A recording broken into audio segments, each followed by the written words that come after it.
मैं तोरी दासी पिया मैं तोरी दासी, दिन बंधु देवा आई जाओ गोकुल गामना वासी।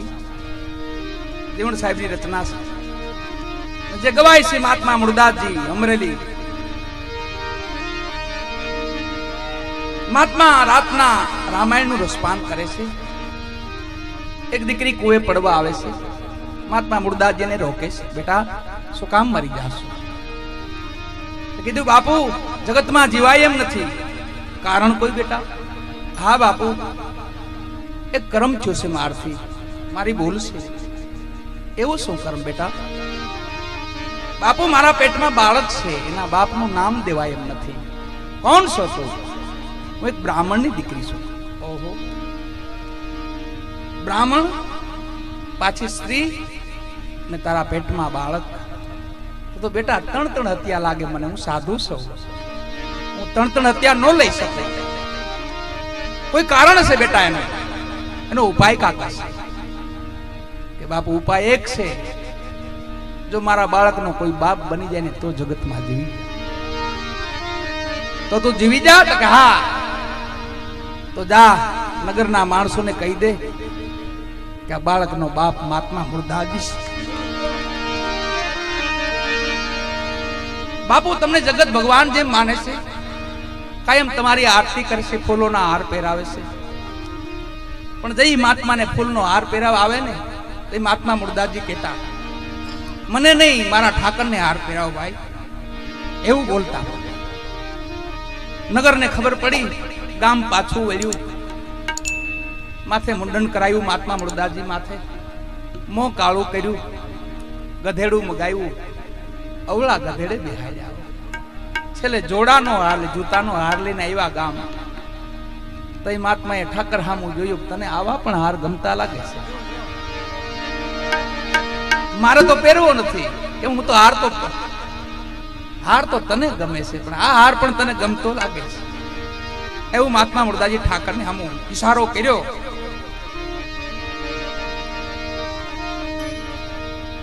પાછા ઝૂંપડી આવ્યા, કોઈ કીધું ભાઈ જવા જો, સાધુનો બાળક છે જવાય। દીકરીને કીધું બેટા હાલો હવે આ ગામમાં ન રહેવાય, સાવરકુંડલાની સીમમાં ઝૂંપડી બાંધે છે, અહીંયા જામ દરબાર, જામ સાહેબ જામનગરના દરબાર મહાત્મા મુરદાસજીના શિષ્ય, એમને ખબર પડી આવું કલંક લાગ્યું છે ગુરુને, તેમને નક્કી કર્યું તો આપણે બીજી કંઠી બાંધી લઈ, બીજા ગુરુ મહારાજની ગુરુ ધારણા કરી, બીજી કંઠી બાંધી। એ વાત મહાત્મા મુરદાસજીને ખબર પડે કે જામ સાહેબ તમારી કંઠી તોડી નાખી, બીજા ગુરુની કંઠી બાંધે છે। મહાત્મા મુરદાસજી કહે છે આવા સમજુ દરબાર, એમને ખબર નહીં હોય, આવી ગાડીમાં બેહીતા આવા સ્ટેશન આવે, જેવી ગાડી એવા સ્ટેશન। દીકરીને કીધું બેટા 2-5 દિનની મને મુદત દે, હમણે હું જી આવું, પાછો જામનગર થી પાછો વળી આવીશ, મારે દરબારને 2 શબ્દો કહેવા જોઈએ, મારો શિષ્ય છે।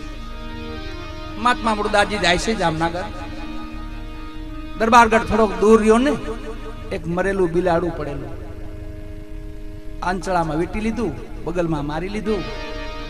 અહીંયા સભા આકડે ઠઠ ભરી છે, જામ દરબારની સભામાં આવીને ઊભી જાય છે વચ્ચોવચ, બધાએ જોઈ રહ્યા કે આજની વાયકા ફેલાય છે, ઈ મહાત્મા મુરદાસ છે, કોઈ કાંઈ બોલતું નથી। જામ દરબાર નીચું જોઈ જાય છે, તઈ મહાત્મા મુરદાસજી બોલ્યા દરબાર 2 શબ્દો કહેવા આવ્યો છું, રોકાવા જાજો નથી આવ્યો, ભલે બીજી કંઠી બાંધો તમે, મારી તોડી નાખો। બિલાડું જે મરેલું હતું ને મેદાનમાં મૂક્યું, કીધું કે જેની કંઠી બાંધો ને એને કયો આને હજીવન કરી, એને હાજો કરી, આના બચા રાહ જોવે છે। વાલા ઈ શક્તિ તો કોનામાં હતી? ત્યાં કોઈમાં નહોતી। જામ દરબાર ઉભા થયા, 2 હાથ જોડ્યા, મહાત્મા મુરદાસજીને કીધું બાપુ શું લીલા છે મને કહો।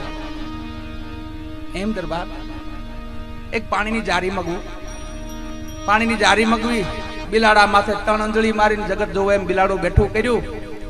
જામ દરબાર ચરણ પકડ્યા બાપુના। જામ દરબારે અમરેલી દરબારને કીધું કે તમે ભૂલ કરી છે, સંતનું હૃદય દુભાયું છે, મહાત્મા મુરદાસજીને પાછા વાજતે ગાજતે અમરેલી લઈ જાઓ। અમરેલી બાપુ આવે છે પાછા, ક્ષમા માગે છે. ગામના લોકો દરબાર ક્ષમા માગી, બાપુ ભૂલ થઈ ગઈ, ક્ષમા કરો. વાલા એ તો બધું બરાબર છે, પણ હવે સમાધિ ગળાવો, જગતમાં જીવાય નહીં. કેમ બાપુ? આજે તો જગત જોવે મારા નાથ મેં ધક્કો કરાયો. જગત જોવે બિલાડું બેઠું કર્યું ને, કાલ માણસો મારી ત્યાં મયત લઈને આવશે તો એને કેટલાક ધક્કા કરાવીશ. મારે હમાઈ જવું જોઈએ. દેહને ત્યાગી દીધો, છોડી દીધો. પાલખીમાં બેહી જાય છે, ગામમાં પાલખી ફરે છે. 5-25 આત્માઓ જોઈ પાછા વળે છે. તે સેવકો પૂછે, ભાઈ તમે કેમ પાછા વળ્યા? 5-25 આત્માઓ કે ભાઈ અમે મારી દીકરીનું આણું લઈને જાય છે, આણું વાળવા જાય છે, અમને મયત સામું મળે છે, અપશુકન થાય છે. આ તો મહાત્મા મુર્દાજી છે, આના અપશુકન હોય તો સંત મહાપુરુષ છે. એ ચર્ચા હાલે છે ને, એટલામાં તો મહાત્માજી પાલખીમાં બેઠા બેઠા આંખ ખોલી. ભાઈ તમે હું વાતો કરો છો? દેહને ત્યાગી દીધો, પાછા જીવિત થયા હો. તમે હું વાત કરી રહ્યા છો ભાઈ? કે બાપુ તમારા અપશુકન થાય છે. આ કોણ છે? એક દીકરી છે, આણે જાય છે. બોલાવો. દીકરીને બોલાવી, માથે હાથ ફેરો. બેટા ક્યાં જાશો? કીધું બાપુ મારા પિયુને મળવા જાઉં છું, મારું આણું છે આજે.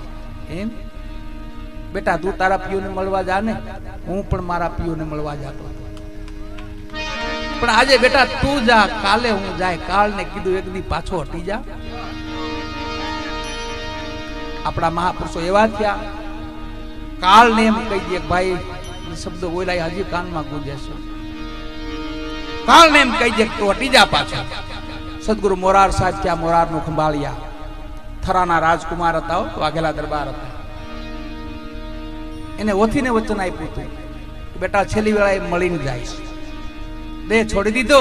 ઓથીને ખબર પડી, હમ આવીને ઉભી ગયા, બાપુ તમે તો મને વચન આપ્યું હતું મળીને જાય. આ રીતે પાલખીમાંથી મોરાર સાહેબ આંખ ખોલી, બેટા આ તો કાળ છે, આને કોણ રોકી શકે? તઈ ઓથી બોલ્યા, બાપુ રોકી શકે. કોણ?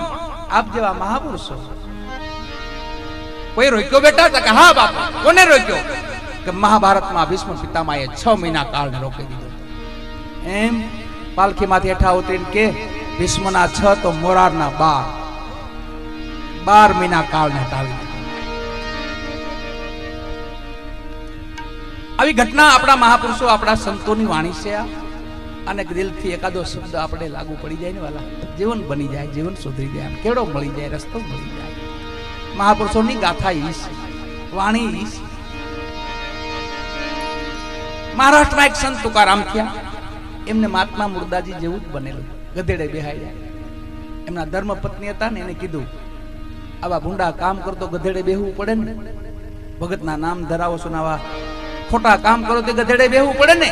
તે સંત તુકારામ બોલ્યા, ગાંડી હરખું જો, ગધેડો નથી ગરુડજી છે. એના પત્ની હરખું જોયું ને તો ગરુડ માથે સંત તુકારામ બેઠેલા. આ નારાયણે મારે હાટું ગરુડ મોકલેલું છે, ગધેડો નથી. ગધેડો તો ગામ માટે છે.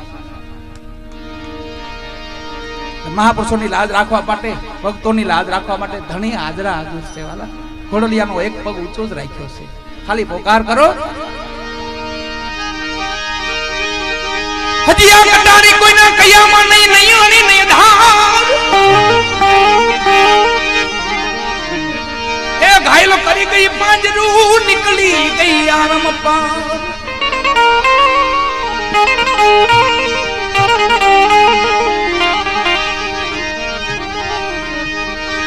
પોકારી કહું પ્રાણિયા ન કરજો નુગરાશે ને, બેડી દેજો માં બુડવા વાલા. વાલા મારી બેડડી ઉતારી દો તમે, આવી ભાવતા.